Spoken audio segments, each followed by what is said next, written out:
ఈ వీడియోను మీకు సమర్పిస్తున్నవారు Godavari Krishna Cooperative Society limited.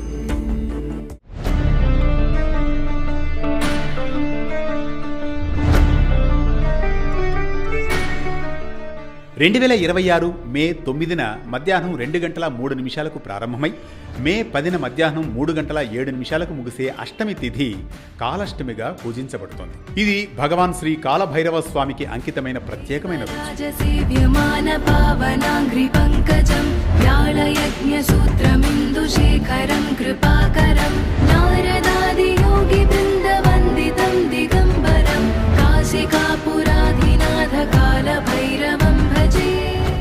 పౌర్ణమి తర్వాత వచ్చే కృష్ణాష్టమిని కాలభైరవుని ఆరాధనకు అత్యంత శ్రేష్టమైన కాలంగా శాస్త్రాలు పేర్కొంటున్నాయి. పురాణాల ప్రకారం కాలభైరవుడు శివుని ఉగ్రస్వరూపం.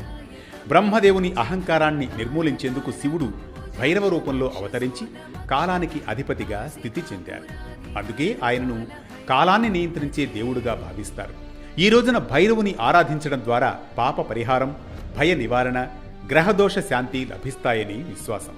కాలాష్టమి రోజున భక్తులు ప్రాతకాలంలో స్నానం చేసి శుచిగా ఉండి భైరవ స్వామిని ధ్యానిస్తారు. ఉపవాసం ఆచరించడం ఈ వ్రతానికి ముఖ్యమైన భాగం. భక్తులు రోజంతా ఆహారాన్ని నియంత్రించి సాయంత్రం లేదా రాత్రి పూజ అనంతరం మాత్రమే ఉపవాస విరమణ చేయాలి.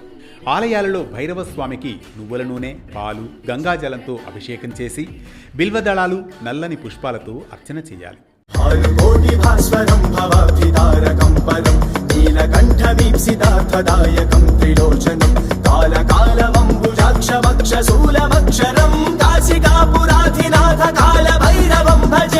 ఈ రోజున ఓం కాలభైరవాయ నమః మంత్ర జపం అత్యంత శ్రేయస్కరం. అలాగే కాలభైరవ అష్టకాన్ని పారాయణం చేయడం ద్వారా మనసుకు ధైర్యం, ఆత్మకు శాంతి లభిస్తాయి.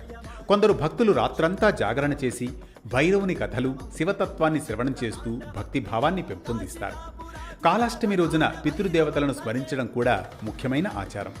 పూర్వీకులకు తర్పణం, పూజలు చేయడం ద్వారా వారి ఆశీర్వాదం లభిస్తుందని ఒక నమ్మకం. అదేవిధంగా భైరవుని వాహనమైన శునకాలకు ఆహారం పెట్టడం ఒక విశిష్ట సంప్రదాయం. పాలు, పెరుగు, మిఠాయిలు లేదా సాధారణ ఆహారం సమర్పించడం ద్వారా దయ, సేవాభావం పెరుగుతాయి. కాశీ వంటి పుణ్యక్షేత్రాల్లో ఈ రోజున బ్రాహ్మణులకు అన్నదానం చేయడం అత్యంత పుణ్యకార్యంగా భావించబడుతుంది. ఇది దానం, ధర్మం, సేవ అనే 3 విలువలను గుర్తు చేస్తుంది. పరమార్థంగా చూస్తే కాలాష్టమి మనకు ఒక గొప్ప సందేశాన్ని ఇస్తోంది. కాలం అనేది అజేయమైనది, కానీ ధర్మం, భక్తి, నియమం ద్వారా మన జీవితం పవిత్రమవుతుంది. భైరవుని ఆరాధన అంటే భయాన్ని జయించడం, అహంకారాన్ని విడిచిపెట్టడం, సమయాన్ని సద్వినియోగం చేసుకోవడం. అందువల్ల కాలాష్టమి కేవలం ఒక వ్రతం మాత్రమే కాదు, ఇది మన అంతరంగాన్ని శుద్ధి చేసి శివ సాన్నిధ్యాన్ని దగ్గర చేసే ఆధ్యాత్మిక మార్గం. ఇవి కాలాష్టమి విశేషాలు. ఇలాంటి మరో భక్తి రాగం, ధర్మ దీపంతో మళ్ళీ కలుద్దాం రేపటి పరమార్థంతో.